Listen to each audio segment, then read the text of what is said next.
বিয়ের পিঁড়ি বাঙালি ঐতিহ্য আর আধুনিকতার পারফেক্ট সংমিশ্রণ। সো হেই এভরিওয়ান, আমি সুদেশনাতে।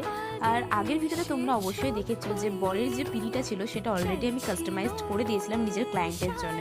এটা ছিল কনের পিঁড়ি, বাট এই পিঁড়িটা ছিল কিছুদিনের পুরনো, যার জন্য আমি মাঝখানে কিছুটা ক্লে দিয়ে সেটাকে কভার আপ করেছি।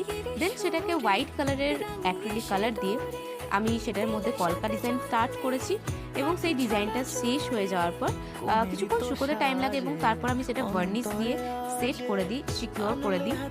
দেন এইভাবেই তো আমার এই পিঁড়িটাও ডান হয়। তো তোমরা যারা অনেকেই ইনস্টাগ্রাম থেকে আমাকে মেসেজ করেছো যাতে আমি তাদের জন্য পিঁড়ি কাস্টমাইজ করি, তাদের প্লিজ তারা ডেটটা একটু মেনশন করে দিও, কারণ তাছাড়া বুঝতে অসুবিধা হচ্ছে কে কত তারিখে নেবে। যারা আমাকে ইউটিউব থেকে কানেক্ট করার চেষ্টা করছো তাদের জন্য আমি ডেসক্রিপশনে নিজের ইনস্টাগ্রাম লিঙ্কটা দিয়ে রাখবো, সেখানে সিম্পলি গিয়ে তোমরা আমাকে ডিএম করে দিও, কমেন্ট করেছো পিঁড়ি দুটো কেমন লাগলো, আর নেক্সট ভিডিওর জন্য একটু ওয়েট করো।